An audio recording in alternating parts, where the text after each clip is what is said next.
Get ready to listen with your eyes.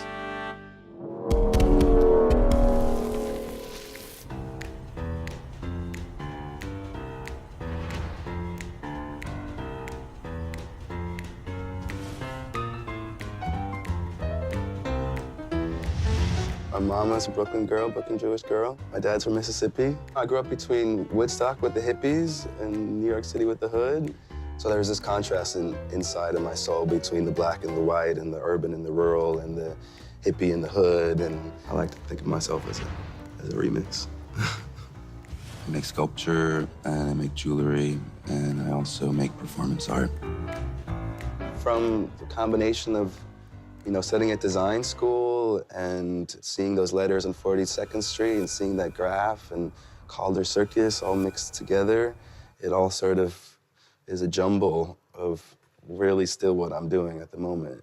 My typographic work now is how do we fuse our typographic language with our body language, and how to bring the physicality out of type, how to make type scream and make type jump physically, not just metaphorically. Graffiti has really taught me this, where it's like each character is an individual creature, and depending on which character is next to it means that it has a whole unique life, and an A next to a P will not be the same A as next to a C or a D. We are building a 20-meter long sculpture for an installation in Dubai. This piece has 19 different panels that all fit together and float from the ceiling.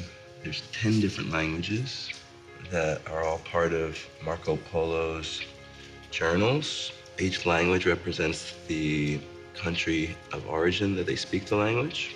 So as you walk underneath this piece, it's like you're traveling with Marco Polo to all the different countries that he explored. Metaphorically, you're sort of mimicking this journey he's taken through all these different cultures, through forest or ocean of typography. That'll be above your head. So this would be the first initial study of the forms and the shape of the piece. So the form talks about the sense of journey, and he was traveling by boat, so the sense of waves and water moving. Also, he's going through the dunes and the mountains, so it could also be seen as landscape. I think that also has a maybe symbolic journey to my own little global jumping around in cultural remixes, enjoying being that outsider, enjoying observing different cultures in different places. This piece is actually really exciting because this is the first time I've done something in metal on this scale. So this is the whole piece. So it starts with the Old French and the English, and then it goes into Mongolian because Marco is working with the Khan, and it goes into Chinese, and then parallel it's his voice that travels through the whole thing. There's Arabic for the Mideast. Then he spent time going through Russia, and then it ends with Tamil, which is from Sri Lanka. I'm going through all the final laser cutting files. So this is the final setup before we get everything cut out of aluminum. It's the last step of clicking before I can touch. So now I'm about to get messy and play with metal and pick things up, and that's the fun part.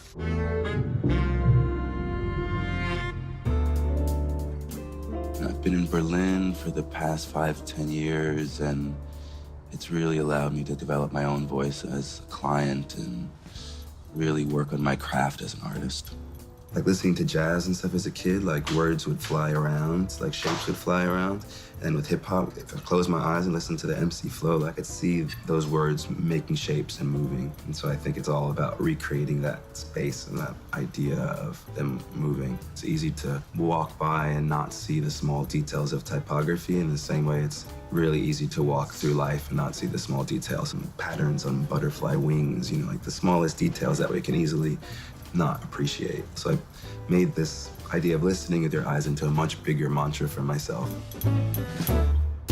So we just got to Ferrum, and Ferrum is where we're doing all the metal laser cutting.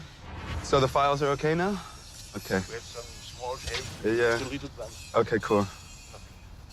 And this is really exciting because this is watching the babies being born, This is the moment of digital through fire and lasers turning into physical.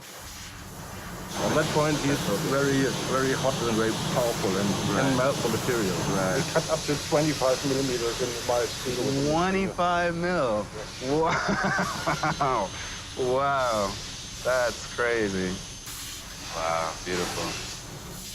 All the negative shapes come and fall on the ground. Epa! Dankeschön. Wonderful. Wonderful.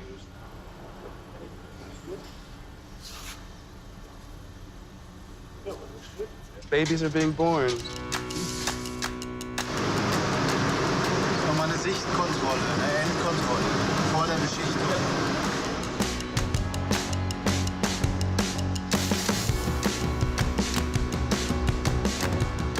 All the aluminum pieces have been laser cut and also powder coated white.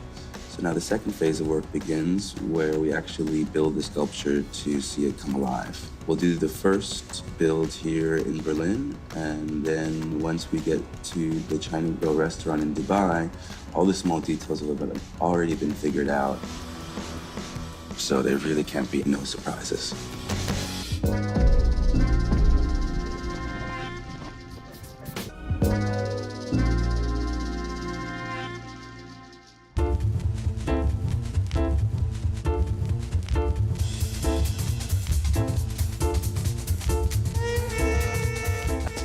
I work a lot with paper and I work a lot with very fragile things. So this is the first time I've done something in metal on this scale. It's like 60 feet is definitely the largest structure I've built before.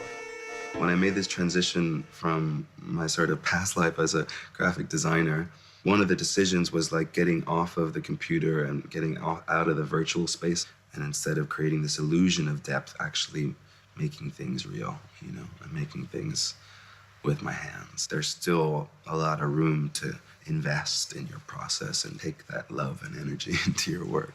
I think you see it in the results. Yeah, anybody can click on the clicks, but not anybody can touch on the touch. The beginning of the Russian and the end of the Arabic. This point is the point where the Russian and the Old French intersect, the red and the orange.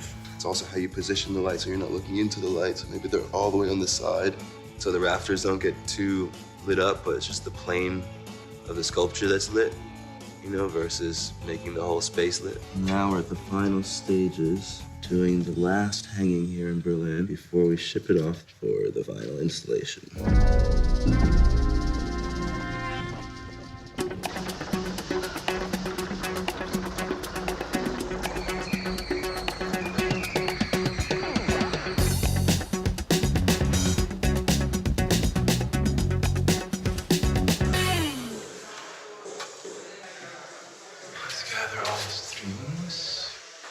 Now we're doing the final build, and the main limitation is really staying within 40 centimeters in height. And the sculpture is really big and complex, so it's extra important to have all the details just really perfect, especially since it's a permanent installation, which means it's going to get a lot of exposure, and there really can't be any compromise.